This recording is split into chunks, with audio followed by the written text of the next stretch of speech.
Welcome to next study point. भारतीय संविधान से संबंधित जो टॉपिक चल रहा है उसमें इस वीडियो में हम लोकसभा से संबंधित मोस्ट इंपोर्टेंट क्वेश्चन करने वाले हैं। इस वीडियो में बहुत ही लेवल के क्वेश्चन लिए दोस्तों, और वही क्वेश्चन लिए जो आपके एग्जाम की दृष्टि से आपके बहुत ही महत्वपूर्ण रहेंगे। ठीक है, साथ ही साथ हम लोकसभा से पूरी जानकारी आपको यहाँ पर अवेलेबल करवाई जाएगी, और इससे पहले राष्ट्रपति, उपराष्ट्रपति और प्रधानमंत्री के वीडियो अपलोड कर दिए गए हैं। यदि आपने नहीं देखे तो एक बार उन्हें जरूर देखिएगा, और वीडियो अच्छा लगे तो लाइक, शेयर, सब्सक्राइब और प्रेस द बेल आइकन दबा दीजिएगा ताकि आने वाली हर वीडियो का नोटिफिकेशन आपको मिलता रहे। क्वेश्चन नंबर फर्स्ट देखिए दोस्तों, जनता द्वारा प्रत्यक्ष रूप से निर्वाचित सदन को क्या कहते हैं?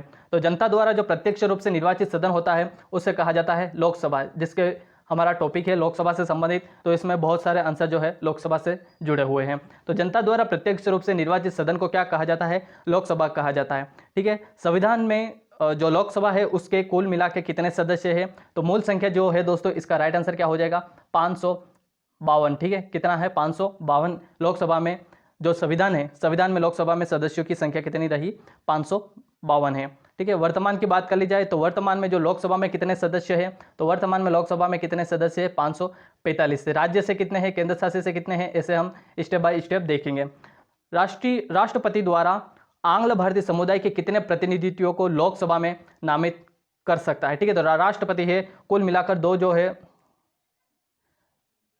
दो प्रतिनिधित्व की बात कर ली जाए, कितने प्रतिनिधित्व? दो प्रतिनिधित्व जो आंग्ल भारतीय समुदाय के जो प्रतिनिधित्व रहते हैं उनको नामित कर सकता है। ठीक है, अगला क्वेश्चन देखिए, क्वेश्चन नंबर 5, लोकसभा में किस आधार पर सीटें आवंटित होती है? ठीक है, तो लोकसभा में किस आधार पर जो है सीटें आवंटित होती है? तो ये मूल रूप से क्या होता है दोस्तों? जनसंख्या के आधार पर है। जनसंख्या के आधार पर ही लोकसभा में सीटें जो है आवंटित होती है। और अगला क्वेश्चन देखिए दोस्तों, वर्तमान में जो लोकसभा में प्रत्येक राज्य के लिए जो स्थानों का आवंटन किया गया है, ठीक है, जनसंख्या के आधार पर जो आवंटन की बात कर रहे हैं यहाँ पर, तो आवंटन किस आधार पर है दोस्तों? तो 1971 में जो जनगणना हुई थी उसी के आधार पर जो है लोकसभा में वर्तमान में जो है प्रत्येक राज्य की जो संख्या है, प्रत्येक राज्यों के लिए स्थानों का जो आवंटन किया गया है वो 1971 की जनगणना के आधार पर है। अगला देखिए, कौन सी जो लोकसभा का चुनाव 4 चरणों में हुआ था? तो जो 14वीं लोकसभा है उसका चुनाव कितने चरणों में हुआ था? 4 चरण में हुआ था। ठीक है, ऐसे ही हम 17वीं जो लोकसभा है उसी से संबंधित भी क्वेश्चन देखेंगे। लोकसभा का सदस्य बनने के लिए न्यूनतम आयु कितनी होनी चाहिए? तो यहाँ पर राइट आंसर क्या हो जाएगा? लोकसभा का यदि कोई सदस्य बनना चाहता है तो लोग उसके लिए 25 वर्ष की आयु होना बहुत जरूरी है, और अन्य योग्यताओं के बारे में भी हम देखेंगे। कौन सा राज्य सबसे अधिक प्रतिनिधित्व जो है लोकसभा में भेजता है? तो उत्तर प्रदेश सबसे अधिक लोकसभा में प्रतिनिधित्व भेजता है। ठीक है दोस्तों, इसका राइट आंसर क्या हो जाएगा? उत्तर प्रदेश। उत्तर प्रदेश के राज्य द्वारा सर्वाधिक यानी कि सबसे अधिक लोकसभा में जो है प्रतिनिधित्व भेजता है।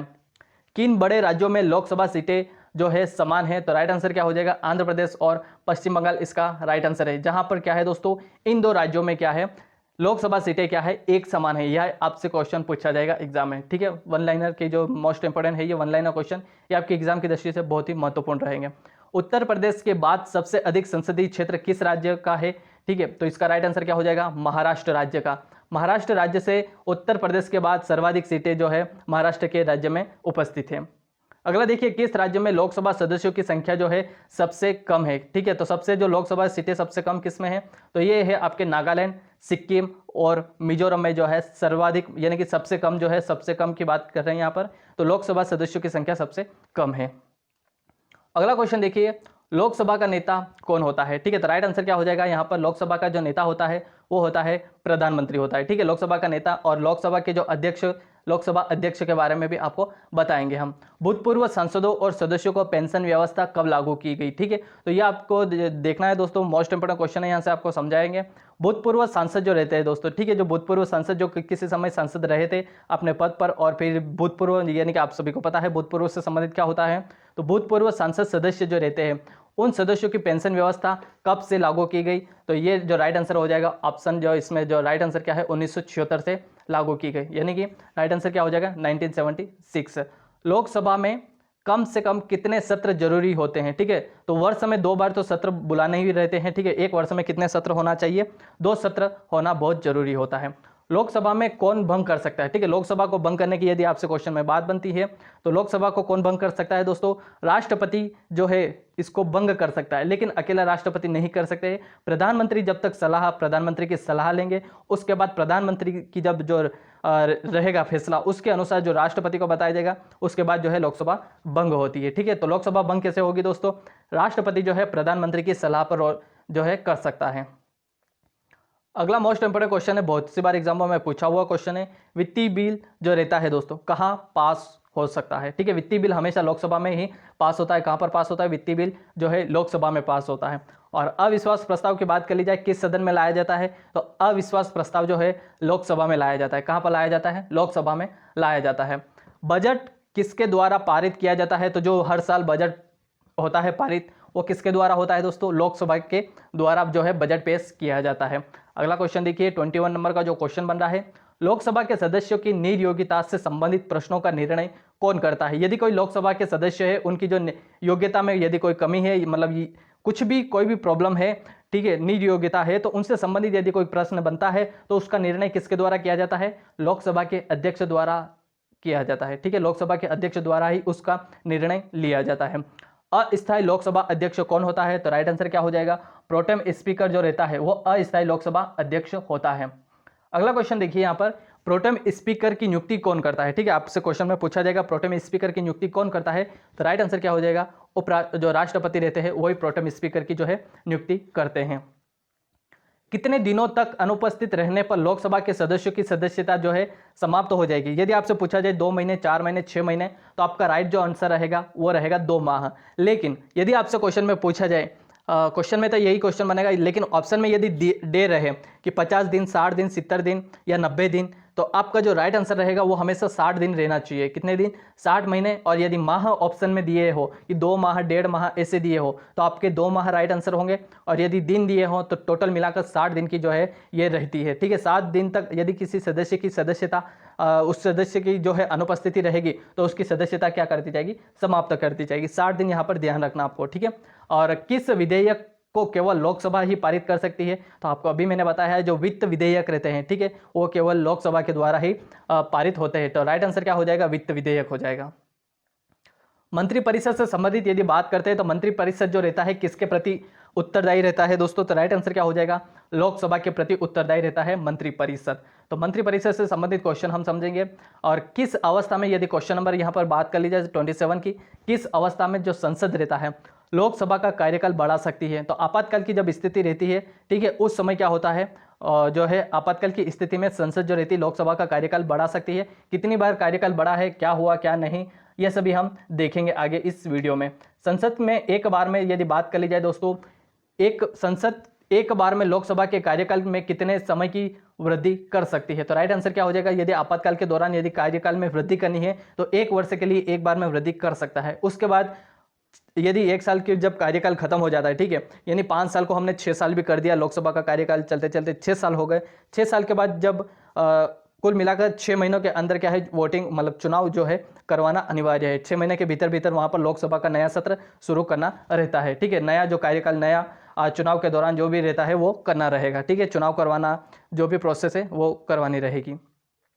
अगला देखिए, किस वर्ष लोकसभा का कार्यकाल एक एक करके 2 बार बढ़ाया गया, तो 1976 की घटना है दोस्तों ये। 1976 का बात बताएं तो 1976 में वर्ष 1976 लोकसभा का कार्यकाल एक एक करके 2 बार बढ़ाया गया, ठीक है। पहले 1 वर्ष बढ़ाया, फिर ये आपातकाल की बात रही, यानी कि उन्हें जो है फिर 1 वर्ष के लिए दोबारा बढ़ाया गया था। एक वर्ष करके 1976 में 2 बार बढ़ाया गया था लोकसभा का कार्यकाल।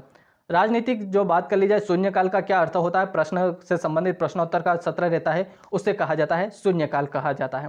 31 यदि क्वेश्चन पूछा जाए आपसे, यदि कोई व्यक्ति राज्यसभा का सदस्य है तो क्या वह लोकसभा में अपना वक्त जो है, अपना जो है वोटिंग की बात कर ली जाए, अपना फैसला दे सकता है, तो हाँ ये बात सही है, ठीक है। यदि कोई व्यक्ति राज्यसभा का है तो लोकसभा के किसी भी फैसले में अपना भाग या अपना मतदान दे सकता है। अगला क्वेश्चन देखिए, यहां से हम थोड़ा डिटेल में पढ़ने वाले हैं दोस्तों। पहली लोकसभा का गठन कब हुआ था, मोस्ट इंपोर्टेंट क्वेश्चन है। पहली लोकसभा का गठन यदि बात आपसे क्वेश्चन में पूछ ली जाए तो 25 अक्टूबर 1951 से 21 फरवरी 1951 के बीच हुए थे पहले आम चुनाव, ठीक है। पहले आम चुनाव करवाए गए, उसके बाद चुनाव के बाद 17 अप्रैल 1952 को पहली लोकसभा का जो है गठन हुआ था। क्या हुआ था? पहली लोकसभा का गठन हुआ था। तो ये मोस्ट इंपोर्टेंट है आपकी एग्जाम की दृष्टि से कि पहली लोकसभा का गठन कब हुआ था। तो 25 अक्टूबर 1951 से 21 फरवरी 1951 के बीच क्या हुआ था? ये जो है चुनाव संपन्न हुए थे। और इसके बाद पहले आम चुनाव के बाद 17 अप्रैल 1952 के लिए पहली लोकसभा का गठन हुआ था। अगला देखिए, लोकसभा के पहले सत्र का आयोजन कब किया गया? तो लोकसभा के जो पहले सत्र का आयोजन किया गया था वो फिर शुरू कब से हुआ, यानी कि सत्र की बात कर ली जाए तो ये हुआ था 13 मई 1952 को किया गया था। ठीक है, तो ये दोनों क्वेश्चन जो है आपको अच्छे से समझ में आए होंगे। लोकसभा की बात कर ली जाए, लोकसभा को लोकप्रिय सदन क्यों कहा जाता है? तो लोकसभा की बात यहाँ पर मोस्ट इंपोर्टेंट है, लोकसभा को जो है लोकप्रिय सदन क्यों कहा जाता है? तो ये दोस्तों लोकसभा के प्रतिनिधियों को चुनाव आम जनता द्वारा व्यक्त मताधिकार का प्रयोग कर प्रत्यक्ष मतदान के माध्यम से किया जाता है। इसी कारण से लोकसभा को लोकप्रिय सदन कहा जाता है। जो भी फैसला रहता है जनता के हाथ में रहता है। ठीक है, जनता के हाथ में हर क्षेत्र में क्या होता है? सांसद रहते हैं। उन्हीं सांसद के चुनने के बाद यहाँ पर लोकसभा का गठन होता है। ठीक है, यानी कि लोकसभा का कार्यकाल शुरू किया जाता है। लोकसभा का लोकप्रिय सदन क्यों कहा जाता है आप सभी को समझ में आया होगा। लोकसभा के पहले अध्यक्ष की बात कर ली जाए दोस्तों, 35 नंबर का क्वेश्चन देखिए। श्री जीवी मावलंकर जो है पहले लोकसभा अध्यक्ष थे। इनका कार्यकाल पूछा नहीं जाएगा, लेकिन ध्यान रखना आपको 1952 से 1956 तक इनका कार्यकाल रहा है। ठीक है, तो ये क्वेश्चन आपको यदि समझ में अच्छे से आ रहे हैं तो वीडियो को लाइक कर दीजिए दोस्तों। क्वेश्चन नंबर देखिए, लोकसभा के पहले उपाध्यक्ष कौन थे? तो लोकसभा के पहले ये आपने अध्यक्ष देख लिए जीवी मावलंकर जी थे, लेकिन यहाँ पर आपसे उपाध्यक्ष के बारे में पूछा गया है। श्री एम अनंत सयानम अयंगर लोकसभा के पहले उपाध्यक्ष थे। ठीक है, जिनका कार्यकाल भी 30 मई 1952 से 1956 तक चला था। तो ये दोनों आपसे क्वेश्चन में इंपॉर्टेंट रहेंगे, एक 36 और 35 नंबर का। और लोकसभा का कार्यकाल कितने दिनों तक होता है? अब आप देख रहे होंगे इतना सारा बड़ा क्यों लिखा हुआ है, तो आपको समझने के लिए, क्योंकि आप अधिक समय तक ये बात समझोगे और अधिक समय तक के लिए आप इनको देखोगे, और यदि आप नोट भी करते हो तो ये आपसे अधिक समय के लिए आपको पूरा डिटेल में ध्यान रहेगा। तो लोकसभा का कार्यकाल कितने दिनों तक का होता है? तो देखिए यहाँ पर आपको क्या क्या बात बताई जा रही है। सामान्य तौर पर लोकसभा की अवधि जो है आम चुनाव के बाद हुई पहली बैठक से 5 वर्ष तक के लिए होता है। ठीक है, ये आपको समझ में आया होगा यहाँ तक की बात। इसके बाद क्या होता है दोस्तों, स्वयं ही विघटित हो जाती है। हालांकि राष्ट्रपति को 5 वर्ष से पहले ही किसी भी समय इसे विघटित करने का अधिकार है, लेकिन इसके खिलाफ न्यायालय में कोई चुनौती नहीं दे सकता है कि राष्ट्रपति ने ऐसा क्यों किया है। ठीक है, राष्ट्रपति जो है प्रधानमंत्री की सलाह पर क्या करता है, लोकसभा को भंग कर सकता है। ठीक है, साथ में आगे चलते हैं। इसके अलावा लोकसभा की अवधि आपातकाल की स्थिति में एक बार में 1 वर्ष तक बढ़ाई जा सकती है। उसके बाद यदि इन्हें उचित लगता है तो फिर अगली बार ये चुनाव होते हैं, नहीं तो एक बार फिर ये जो है लोकसभा का कार्यकाल आगे बढ़ा सकते हैं। उसके बाद बढ़ाने के बाद भी यदि 1 वर्ष होता है तो जब कंप्लीट हो जाता है उसके बाद उस सत्र उसको खत्म करना रहता है। लोकसभा को विघटित करने के बाद नई लोकसभाएं बनाई जाती है, यानी कि नई लोकसभा का जो चुनाव किया जाता है वो ओनली 6 महीने में इनको करना रहता है। आगे देखिए, 1 वर्ष तक बढ़ाई जाने के बाद, लेकिन इसका विस्तार किसी भी दिशा में का आपातकाल को खत्म होने के बाद 6 महीने की अवधि से अधिक नहीं हो सकता है। तो ये आपको पूरा क्वेश्चन जो है आपको पूरी डिटेल में समझ में आया होगा। उम्मीद है वीडियो अच्छा लग रहा होगा दोस्तों। तो हम चलते हैं लोकसभा के अगला क्वेश्चन से संबंधित जो क्वेश्चन बनता है, कोरम के बारे में समझाते हैं दोस्तों। कोरम क्या है? ठीक है, क्वेश्चन पढ़िए पहले। लोकसभा की बैठक का आयोजन करने के लिए कोरम क्या है? तो लोकसभा की जो बैठक है उसके लिए यदि बात कर ली जाए तो कोरम लोकसभा के सदस्यों की वह न्यूनतम संख्या है। कोरम लोकसभा सदस्यों की वह न्यूनतम संख्या है जिनकी उपस्थिति में सदन का कार्य संपादित होता है। यह प्रत्येक सदन में पठनीय अधिकारी समेत कुल सदस्यों का 10वां हिस्सा रहता है। ठीक है, इसके बारे में हम आपको समझाते हैं। इसका अर्थ है क्या होता है कि यदि कोई लोकसभा में कोई कार्य करना है तो कम से कम 1/10 यानी आपके पास है 552 सदस्य की एक टीम है। ठीक है, 552 सदस्य आपके लोकसभा की एक टीम है। उस टीम में से कम यदि कोई कानून बनाना है, कोई निर्णय लेना है, तो उसमें से 1/10 यानी कि 1/10 यानी आप एक लगभग देखा जाए तो 55 सदस्य निकल कर आएंगे आपके पास।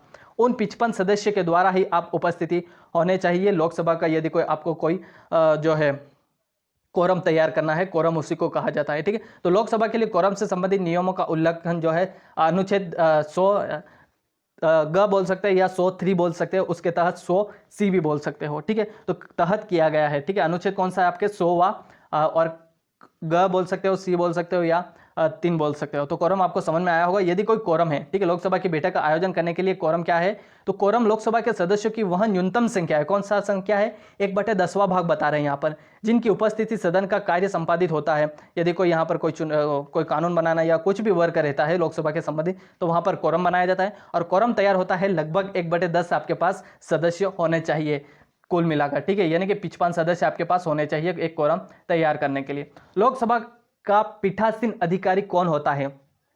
अब यहाँ पर आपको कुछ वर्ड ऐसे है, पीठासीन का मतलब क्या होता है दोस्तों, तो यहाँ पर देखिए आपको राइट आंसर आपको ऑप्शन का यानी कि उत्तर पढ़ते ही आपको पता चल जाएगा। लोकसभा अध्यक्ष और उपाध्यक्ष लोकसभा का पीठासीन अधिकारी होते हैं, ठीक है। पीठासीन अधिकारी जो रहते हैं, लोकसभा अध्यक्ष और उपाध्यक्ष की बात यहाँ पर की गई है।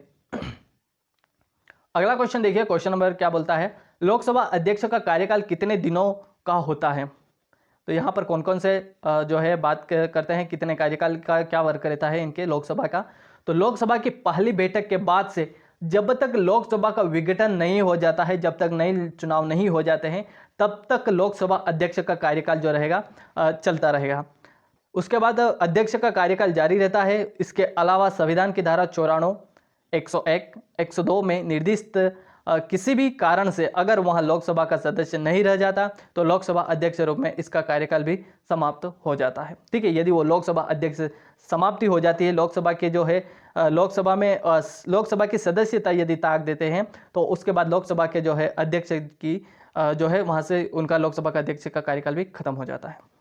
अगला क्वेश्चन देखिए दोस्तों, लोकसभा अध्यक्ष की अनुपस्थिति में लोकसभा की बैठक की अध्यक्षता कौन करता है? तो यहाँ पर आपको बताए जा रहे हैं, पीठासीन से संबंधित क्वेश्चन बताया था आपको। क्या बोलता है, लोकसभा अध्यक्ष की अनुपस्थिति में लोकसभा की बैठकों की अध्यक्षता लोकसभा के उपाध्यक्ष करते हैं, ठीक है। तो ये आपको पता है लोकसभा के उपाध्यक्ष करते हैं। जैसे राष्ट्रपति की अनुपस्थिति में उपराष्ट्रपति कार्यकाल करते हैं, और दोनों की अनुपस्थिति से बात कर ली जाए, यदि राष्ट्रपति और उपराष्ट्रपति दोनों अनुपस्थित रहते हैं तो वहां पर उनका कार्यकाल जो है मुख्य न्यायाधीश के द्वारा किया जाता है। उसी प्रकार आगे हम समझते हैं, लोकसभा के अध्यक्ष उपाध्यक्ष का पद रिक्त होने की स्थिति में लोकसभा की बैठक की अध्यक्षता कौन करता है, ठीक है। तो ये उसी से संबंधित क्वेश्चन है। जब लोकसभा अध्यक्ष और उपाध्यक्ष दोनों का पद रिक्त होता है तो लोकसभा की अध्यक्षता वह सदस्य करता है जिसे राष्ट्रपति इस कार्य के लिए चुनते हैं। उस व्यक्ति को प्रोटेम स्पीकर या सामयिक स्पीकर या सामयिक अध्यक्ष कहा जाता है, ठीक है। आपसे अभी हमने क्वेश्चन बताया था कि प्रोटेम अध्यक्ष जो रहता है वो एक अस्थायी अध्यक्ष रहता है। उसके बाद उसकी नियुक्ति किसके द्वारा की जाती है? तो वो की जाती है आपके राष्ट्रपति द्वारा की जाती है। और राष्ट्रपति की जानकारी लेनी है तो आपको इस वीडियो में यानी कि इस चैनल पर आपको वीडियो अपलोड करा दिया गया है, उससे वीडियो में जाकर आपको राष्ट्रपति, प्रधानमंत्री, उपराष्ट्रपति के बारे में जानकारी अच्छे से मिल सकती है। और यहाँ पर देखिए, लोकसभा अध्यक्ष और उपाध्यक्ष के अनुपस्थिति में लोकसभा की बैठक की अध्यक्षता जो है उससे संबंधित मोस्ट इंपोर्टेंट जानकारी बताते हैं आप। लोकसभा की कार्यवाही के नियम के अनुसार और सुचारू ढंग से चलाने के लिए लोकसभा के गठन के समय के बाद समय समय पर अध्यक्ष द्वारा अधिकतम 10 सदस्यों का पैनल को नामित किया जाता है। इन्हीं 10 सदस्यों में से कोई सदस्य सदन में अध्यक्ष या उपाध्यक्ष की अनुपस्थिति या अध्यक्ष या उपाध्यक्ष की आज्ञा से सदन की बैठक की अध्यक्षता करता है। अध्यक्ष के रूप में नामित व्यक्ति तब तक अपने पद पर बना रहता है जब तक कि अध्यक्ष के एक पैनल को नामित नहीं किया जा सकता है, ठीक है। यहां से आपको समझ में आया होगा। मंत्री के रूप में यदि नियुक्त होने पर या उपाध्यक्ष के रूप में चुने जाने पर वहां अपने पद से इस्तीफा दे सकता है, ठीक है। तो ये आपसे जो है पूरा डिटेल आपको बता दी गई है। यहाँ पर 10 सदस्यों से संबंधित यहाँ पर उपाध्यक्ष और लोकसभा अध्यक्ष से संबंधित पूरी जानकारी आपको बताई गई है। अगला क्वेश्चन देखिए, इन्हें आप ध्यानपूर्वक पढ़िएगा दोस्तों, पीडीएफ आपको डिस्क्रिप्शन में अवेलेबल करवाई जाएगी। लोकसभा का सदस्य बनने के लिए क्या क्या योग्यता होना जरूरी है? तो लोकसभा का सदस्य बनने के लिए आपके पास लोकसभा सदस्य के जो इच्छुक व्यक्ति रहते हैं उनको भारत का नागरिक होना चाहिए। ये तो आप सभी को पता है, भारत के नागरिक से संबंधित होना चाहिए। उसके बाद उनकी उम्र कम से कम 25 वर्ष से अधिक हो, मतलब 25 वर्ष से तो होनी चाहिए, 25 वर्ष से कम नहीं होनी चाहिए। उसके बाद संसद जो रहता है सदस्य बनने के लिए अनुच्छेद 84 में जो वर्णित योग्यताओं को पूरा करना चाहिए। अब हम अनुच्छेद जब पढ़ेंगे तब अनुच्छेद 84 के बारे में हम पूरी डिटेल आपको बताएंगे और वहां से हम इस क्वेश्चन पर भी आपको वापस लाएंगे। लोकसभा और राज्यसभा के बीच जो विधायी संबंध रहता है उसके बारे में देखिए। यहाँ पर आप किसी भी एग्जाम की तैयारी करते हो, आप चाहे कोई से भी एग्जाम हो, एनी एग्जाम के, आप यहाँ से बहुत से अच्छे से जानकारी ले सकते हो। लोकसभा और राज्यसभा के बीच विधायी संबंध क्या है? विधायी संबंध क्या है दोस्तों? धन विधेयक को छोड़कर सभी विधायिक मामलों में दोनों सदनों के पास समान अधिकार है। ठीक है, ओनली धन विधेयक को छोड़कर दोस्तों यहां पर ध्यान रखना आप, धन विधेयक केवल लोकसभा में पारित होता है। ठीक है, यानी कि धन विधेयक का बिल कहां पर पास होता है, लोकसभा में ओनली।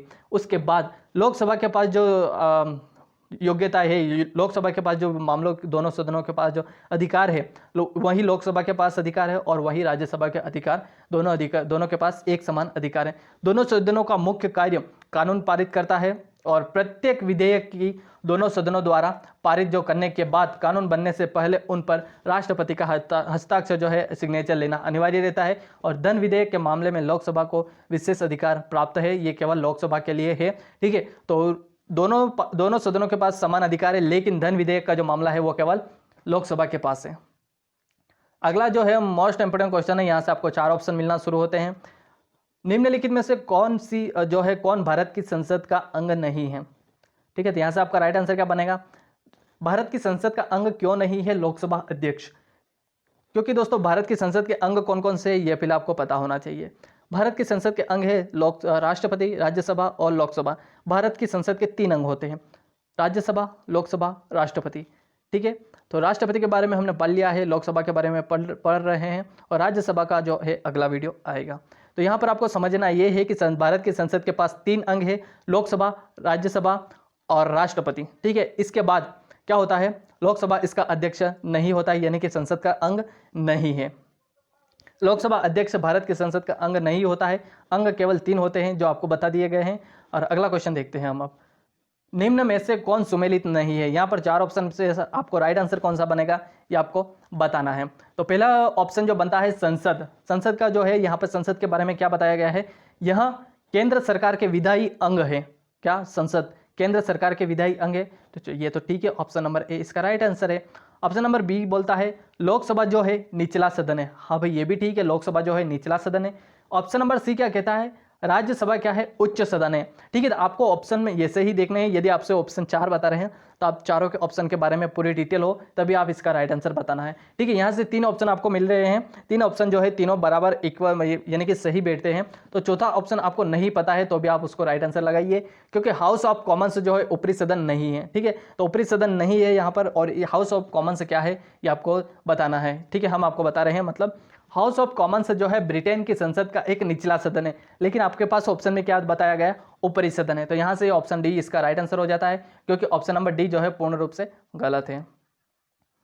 अगला क्वेश्चन देखिए दोस्तों, राज्यसभा में कितने सदस्य जो है राज्यों और केंद्र शासित प्रदेशों से चुनकर आते हैं। तो राज्यसभा में कितने सदस्य हैं दोस्तों जो केंद्र शासित प्रदेशों से चुनकर आते हैं, तो राइट आंसर हो जाएगा आपका 238 सदस्य जो है राज्यसभा में कहां से चुनकर आते हैं, केंद्र शासित प्रदेशों से चुनकर आते हैं। राज्यसभा में टोटल 238 सदस्य जो है राज्यों से चुनकर आते हैं। केंद्र शासित प्रदेशों से चुनकर प्लस जो रहते हैं केंद्र शासित प्रदेश और राज्यसभा से राज्यों से दोनों से चुनकर टोटल 238 प्लस, जबकि 12 सदस्य जो रहते हैं राष्ट्रपति द्वारा मनोनीत किए जाते हैं। अगला क्वेश्चन देखिए, निम्नलिखित में से कौन सा कथन जो है असत्य है। तो यहाँ पर आपको 4 ऑप्शन देखने हैं। लोकसभा में अधिकतम सदस्य संख्या 552 होती है, तो ये तो आपका हमने पहले ही बता दिया, तो ऑप्शन नंबर ए बिल्कुल करेक्ट हो गया। सिर्फ दिल्ली एवं पांडुचेरी का सदस्य ही राज्यसभा में चुनकर आते हैं, तो ये भी बिल्कुल करेक्ट है। ठीक है, ये भी बिल्कुल, दोनों ऑप्शन ए और ऑप्शन बी दोनों सही हुए। अब ऑप्शन नंबर सी देखते हैं, 65वें संविधान संशोधन के द्वारा मत देने की आयु की सीमा जो है 21 वर्ष से घटाकर 18 वर्ष कर दिया गया था, तो यह आपका गलत है। ठीक है, ऑप्शन नंबर सी क्या है, गलत है, और इसके बारे में हम आगे देखेंगे। अब ऑप्शन नंबर डी देखते हैं, लोकसभा अध्यक्ष का कोई भी शपथ नहीं लेनी पड़ती है। ठीक है, तो लोकसभा अध्यक्ष को कोई भी शपथ नहीं लेनी पड़ती है, तो ये आपके चारों ऑप्शन क्लियर हो गए। तो इसका जो राइट आंसर हो जाएगा वो हो जाएगा ऑप्शन नंबर सी, क्योंकि कुल मिलाकर ऑप्शन नंबर सी जो है वो गलत है, लेकिन क्वेश्चन जो पूछा गया उसके हिसाब से ऑप्शन नंबर सी यहाँ पर राइट आंसर बनता है। अब यहाँ पर राइट आंसर के दौरान हमें यहाँ पर कुछ बातें हैं जो उससे संबंधित जो है राइट करनी है। 61वें संविधान संशोधन के द्वारा 1998 के द्वारा, ठीक है, 61वां संविधान संशोधन किया गया था 1998 में, उसी के द्वारा 21 वर्ष से जो वोटिंग की जो आपके मतदान की जो है सीमा, आयु सीमा 21 वर्ष से घटाकर 18 वर्ष कर दी गई है। लेकिन यहाँ पर कौन सा संविधान बताया था आपसे, 65वें संविधान बताए थे, तो इसके अनुसार आपका राइट आंसर क्या हो जाएगा, ऑप्शन नंबर सी। अगला क्वेश्चन देखिए, लोकसभा चुनाव में किस प्रकार की चुनाव प्रणाली अपनाई जाती है? ठीक है, तो राइट आंसर क्या हो जाएगा, एक मिनट इसको छोटा करने दीजिए। लोकसभा के चुनाव में जो है राइट आंसर क्या हो जाएगा, प्रादेशिक प्रतिनिधित्व प्रणाली के द्वारा लोकसभा में जो है चुनाव प्रणाली अपनाई जाती है। ठीक है, तो ऑप्शन नंबर ए यहां पर राइट आंसर हो जाएगा। अगला क्वेश्चन देखिए, निम्न में से किसके चुनाव के लिए एकल हस्तांतरणीय मत व्यवस्था अपनाई जाती है? तो राइट आंसर क्या हो जाएगा, ऑप्शन नंबर डी हो जाएगा। अब यहाँ पर ऑप्शन के थ्रू हम अधिक ज़्यादा समय नहीं लेंगे आपकी वीडियो के लिए। तो राज्यसभा, राष्ट्रपति और राज्य विधान परिषद, यहाँ पर चारों क्या है, राइट आंसर हो जाएंगे। ठीक है, यही आपको व्याख्या में बताया गया है। अगला क्वेश्चन देखिए, निम्नलिखित में से अनुपातिक प्रतिनिधित्व प्रणाली का दोष कौन सा है? तो यहाँ पर राइट आंसर क्या हो जाएगा, ऑप्शन नंबर डी यानी कि उपयुक्त सभी। क्या क्या बताता है उपयुक्त सभी, यह खर्चीली बहुत है। अनुपातिक प्रतिनिधित्व प्रणाली जो है इसका दोष यह है कि यह खर्चीली बहुत है, यह उपचुनाव का कोई अवसर नहीं देती है, और जो पार्टी रहती है दोस्तों, पार्टी व्यवस्था के महत्व को भी बहुत बढ़ावा देती है, इसलिए अनुपातिक प्रतिनिधित्व प्रणाली को बहुत कम यानी कि उपयोग नहीं किया जाता है। अगला क्वेश्चन देखिए, लोकसभा के लिए चुने जाने के लिए उम्मीदवार को कौन कौन सी शर्त को करना चाहिए? तो यहाँ पर क्या क्या शर्त बताई गई है? पहली शर्त बताते हैं, राज्य एवं संघ राज्य क्षेत्र के उस निर्वाचन क्षेत्र का पंजीकृत मतदान होना चाहिए जहां से वह चुनाव लड़ रहा है। बी बोलता है, उम्मीदवार को अपने निर्वाचन क्षेत्र का पंजीकृत मतदान होना जरूरी नहीं है। सी क्या बोलता है दोस्तों, उम्मीदवार जिस निर्वाचन क्षेत्र से चुनाव लड़ रहा है जिसका निवासी होना चाहिए। ठीक है, ये बिल्कुल आपसे यहाँ पर जो तीनों बताए गए ये बिल्कुल गलत है। इसका जो मेन राइट आंसर बनता है ये बनता है आपका ऑप्शन नंबर ए बनता है। क्या बोलता है, राज्य एवं संघ राज्य क्षेत्र के उस निर्वाचन क्षेत्र का पंजीकृत मतदान होना चाहिए जहां से वह जो है चुनाव लड़ रहा है उम्मीदवार। तो ये आपके लिए मोस्ट इंपॉर्टेंट क्वेश्चन है। अब इसकी व्याख्या के बारे में समझते हैं दोस्तों। राज्य एवं संघ राज्य क्षेत्र जो है केंद्र शासित प्रदेश के उस निर्वाचन क्षेत्र का पंजीकृत मतदान होना चाहिए जहां से वह चुनाव लड़ रहा है। राज्यसभा के लिए नियम 2003 से ये हटा दिया गया है। ठीक है, ये नियम जो है राज्यसभा से हटा दिया गया है, ये केवल लोकसभा में ही लागू है अभी वर्तमान में। अगला क्वेश्चन देखिए, यदि कोई व्यक्ति संसद का सदस्य नहीं बन सकता है, ठीक है, कौन व्यक्ति नहीं बन सकता यहाँ पर, तो उपयुक्त तो सभी आपको बताए गए कौन कौन यहाँ पर जो है संसद का सदस्य नहीं बन सकता। चुनाव में भ्रष्ट आचरण के तहत दोषी करार किया गया व्यक्ति कभी नहीं बनेगा। दिवालिया घोषित कर दिया गया वो भी नहीं बनेगा। चुनाव खर्च का ब्यौरा समय पर देने में विफल रहा हो वो भी जो है व्यक्ति क्या है, संसद का सदस्य नहीं बन सकता। ये 3-4 क्वेश्चन है दोस्तों जो नॉर्मल आपको पता होना चाहिए। ठीक है, ये जानकारी आपसे कभी नॉर्मल यदि क्वेश्चन भी पूछा जाए, नॉर्मल से हाई लेवल के सभी क्वेश्चन आपको यहाँ पर अवेलेबल है। कोरम से संबंधित हमने पढ़ लिया है, यहाँ से आपको ऑप्शन में देखना है कोरम के संबंध में कौन सा कथन सही है। ठीक है, तो 4 ऑप्शन है यहाँ पर। कोरम प्रत्येक सदन में पीठासीन अधिकारी को हटाकर कुल सदस्यों का 1/10वां हिस्सा होता है। ठीक है, क्या ये सच है या नहीं, ये अभी हम आगे के ऑप्शन में देखेंगे। यहां से कोई एक ऑप्शन आपसे सही पूछ रहा है। कोरम केवल लोकसभा में ही पूरा किया जाता है। कोरम पूरा करने के लिए लोकसभा में 55 सदस्य और राज्यसभा में 25 सदस्य होने चाहिए। यदि प्रधानमंत्री चाहे तो सदन का कोरम पूरा न होने पर भी कार्यवाही शुरू हो सकती है। तो यहाँ पर आपको जो राइट आंसर कौन सा बता रहा है, ऑप्शन नंबर सी बता रहा है कोरम से संबंधित। कोरम पूरा होने के लिए लोकसभा से 25, राज्यसभा से 25 सदस्य होना बहुत जरूरी है। अब यहाँ पर ऑप्शन नंबर सी के अनुसार कोरम पूरा होने के लिए जो लोकसभा से 25 और राज्यसभा से 25, लोकसभा से 55 और राज्यसभा से 25 जो है होना बहुत ही जरूरी है। अब आगे की ओर चलते हैं हम। यहाँ से जो है दोस्तों बहुत ही महत्वपूर्ण क्वेश्चन है ये आपके एग्जाम की दृष्टि से। यहाँ पर थोड़ा ऊपर नीचे जो है हो रहा है, लेकिन आप एडजस्ट थोड़ा देख लेना। यहाँ पर जो आपको स्पष्ट दिखाई दे रहा है, ठीक है, लोकसभा में विपक्ष का दर्जा प्राप्त करने के लिए कुल कितने सांसद होना बहुत जरूरी है। तो लोकसभा में जो है विपक्ष का दर्जा प्राप्त करने के लिए आपके पास कुल सांसदों का 55 सांसद आपके पास होना चाहिए। ठीक है, कितने सांसद होना चाहिए, यानी कि 1/10 होना बहुत जरूरी है। लोकसभा चुनाव 2019 में कुल कितना प्रतिशत मतदान हुआ? ठीक है, हमने बताया था आपको पहले ही कि 17वीं लोकसभा से संबंधित क्वेश्चन आपसे पूछे जाएंगे। तो लोकसभा चुनाव 2019 में कुल कितना प्रतिशत मतदान हुआ है? तो 67.11। ठीक है, कितना हुआ? 67.11 जो है आपका राइट आंसर हो जाएगा यहाँ पर। अगला क्वेश्चन देखिए, लोकसभा चुनाव 2019 के नतीजों में भारतीय जनता पार्टी ने उत्तर प्रदेश की कुल 80 सीटों में से कितनी सीटें जो है यहां पर जीत दर्ज की है? तो राइट आंसर आपको ऑप्शन पर दिखाई दे रहा है, ऑप्शन नहीं है यहां पर, राइट आंसर ही दिखाई दे रहा है। 62 आंसर इसका राइट आंसर हो जाएगा। यानी कि 80 सीटों में से केवल भारतीय जनता यानी कि बीजेपी पार्टी, जिससे प्रधानमंत्री नरेंद्र मोदी, अमित शाह है, उन पार्टी से, उस पार्टी से, और यानी कि कुल मिलाकर 80 में से 62 जो है उनकी पार्टी के जो है जीत दर्ज की है। यहाँ पर सब क्लियर है दोस्तों, आपसे जो है राइट आंसर क्या बनेगा, 2019 में लोकसभा चुनाव में तीसरी सबसे बड़ी पार्टी कौन सी रही है। तो यहाँ पर आपको पता है जो है आपको इस बारे में पता होना चाहिए, जो पहली पार्टी कौन सी रही, दूसरी पार्टी कौन सी रही और तीसरी कौन सी रही। ठीक है, तो सबसे पहले बड़ी पार्टी रही थी बीजेपी की रही थी। कितनी सीट थी, 303 सीटें थी। कितनी थी, 303। दूसरी पार्टी रही थी कांग्रेस की, कितनी सीटें थी, 52 सीट बनी। और सबसे जो यानी कि तीसरे नंबर की सीट की बात कर ली जाए, डीएम के जो सीट रही है वो रही है, उसके साथ 23 सीटें जो है अवेलेबल रही है। अगला क्वेश्चन देखिए, लोकसभा में पूर्ण बहुमत वाली सरकार बनाने के लिए किसी एक दल के पास कितनी सीटें होना बहुत जरूरी है। तो ये हो जाएगा इसके पास 272, जिसके पास जो है पूर्ण सरकार बनाने के लिए, पूर्ण बहुमत बनाने के लिए यदि किसी के पास 272 सीटें हैं तो वो एक दल जो है अपना पास करके सीट बना लेता है। ठीक है, तो यहाँ से आपको क्वेश्चन के थ्रू यहाँ से बिल्कुल समझ में आ रहा होगा। यहाँ पर क्वेश्चन की जो लैंग्वेज है उसे देखिए आप, क्या बोलता है क्वेश्चन कि लोकसभा में पूर्ण बहुमत वाली सरकार बनाने के लिए किसी एक दल के पास कितनी सीटें होनी चाहिए। ठीक है, तो आपको एक ही बार में पढ़ने पर क्वेश्चन आपका क्लियर हो जाता है। तो राइट आंसर क्या हो जाता है, 272। क्वेश्चन बहुत ही मस्त है दोस्तों और बहुत ही ऊंचे लेवल के क्वेश्चन है, और आप किसी भी एग्जाम की तैयारी करते हो, ठीक है, छोटी से लगाकर बड़ी, लोकसभा से यदि कोई क्वेश्चन बनता है तो यहाँ से बाहर नहीं जाएगा। ठीक है, लोकसभा में पूर्ण बहुमत वाली सरकार बनाने के लिए किसी एक दल के पास कितनी सीटें होने चाहिए। तो ये आपका जो है, सॉरी दोस्तों, क्वेश्चन यहाँ पर रिपीट हो गया है। यहाँ पर जो है गुरुदासपुर जो है, इससे संबंधित मैं आपको बताता हूँ, जो आपके एक्टर अभिनेता जो है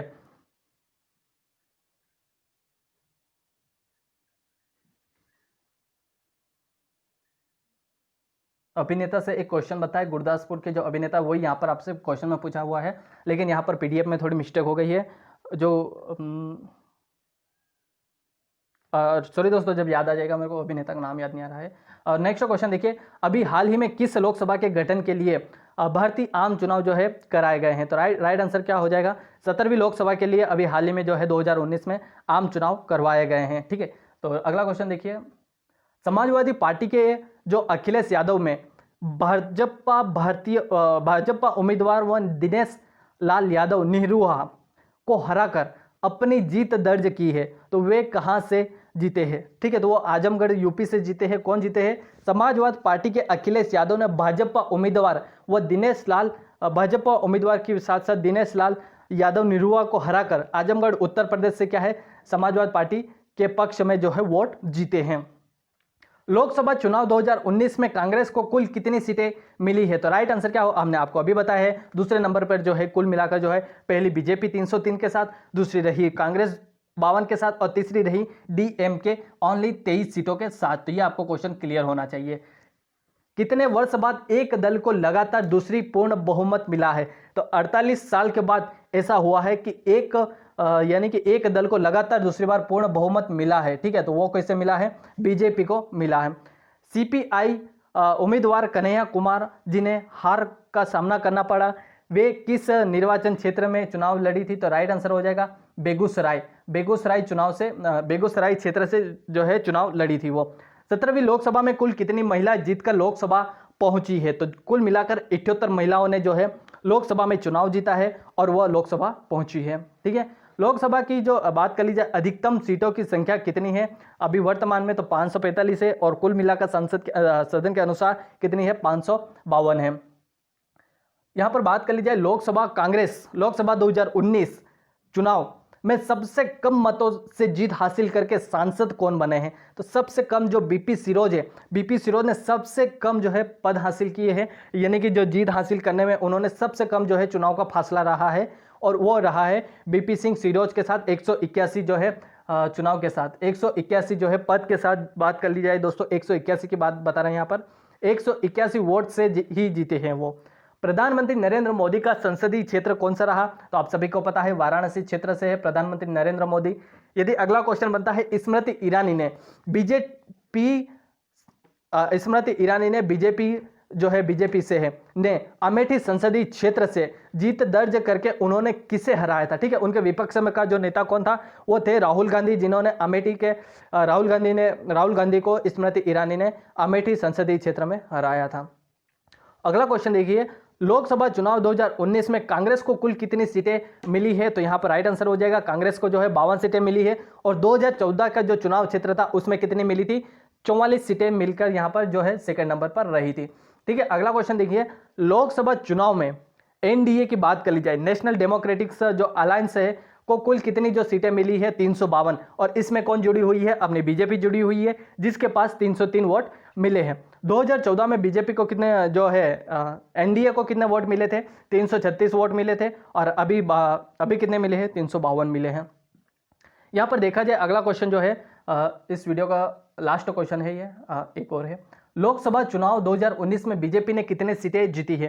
तो लोकसभा बीजेपी के द्वारा जो है 303, और ये एनडीए से जुड़ी हुई है, तो एनडीए के थ्रू इनके पास अभी 352 जो है 352 जो है सीटें हैं। लेकिन कुल मिलाकर बीजेपी ने जो है कितने सीटें जीती है, 303, और 2014 में कितनी जीती थी, ओनली बीजेपी के द्वारा 282 सीटें जो है 2014 के चुनाव में जीती थी इन्होंने। अगला क्वेश्चन देखिए, लोकसभा चुनाव 2019 में राहुल गांधी ने कहां से जीत दर्ज करके लोकसभा पहुंचे थे। तो केरल के जो वायनाड केरल है, वायनाड चुनावी क्षेत्र है, वहीं से केरल में जो वायनाड क्षेत्र वहीं से चुनाव लड़के राहुल गांधी लोकसभा चुनाव जीता और लोकसभा पहुंचे हैं। तो इतनी जानकारी आपको जो है मोस्ट इंपोर्टेंट क्वेश्चन आपसे अब यहाँ पर बनेंगे यदि कोई, तो वो आपसे एक भी बाहर नहीं जाएगा। इस वीडियो को आप रिवाइज करते रहिएगा। वीडियो अच्छा लगा तो लाइक शेयर सब्सक्राइब और प्रेस द बेल आइकन दबा दीजिएगा ताकि आने वाली हर वीडियो का नोटिफिकेशन आपको मिलता रहे। मिलते हैं नेक्स्ट वीडियो में, तब तक के लिए जय हिंद जय भारत। सॉरी दोस्तों, ये वो क्वेश्चन जो है वो याद आ गया मेरे को, सनी देओल का है वो, ये जो आपको यहाँ पर छूटा था क्वेश्चन एक, कहाँ गया वो, ये गुरुदासपुर का। ठीक है, लोकसभा चुनाव में जो है गुरुदासपुर से जो चुनाव लड़कर आए थे सनी देओल। ठीक है, सनी देओल जो है गुरुदासपुर से चुनाव लड़के जीतने के बाद जो है गुरुदासपुर से लोकसभा क्षेत्र में लोकसभा पहुंचे हैं। तो ये गुरुदासपुर का आपका भी क्वेश्चन कंप्लीट हो गया है। ठीक है, तो पीडीएफ में थोड़ी मिस्टेक हो गई थी दोस्तों, आपको सनी देओल का जो है नाम याद नहीं आ रहा था मेरे को, तो ये आपका थोड़ा बहुत चलता है दोस्तों। तो वीडियो अच्छा लगा तो लाइक शेयर सब्सक्राइब कर दीजिए दोस्तों, और फटाफट इस क्लास को ज्वाइन कर लीजिए, और जितने भी क्लासेज जो है आपने अटेंड नहीं की है उन्हें आप अटेंड करिएगा दोस्तों। मिलते हैं नेक्स्ट वीडियो में, तब तक के लिए जय हिंद जय भारत।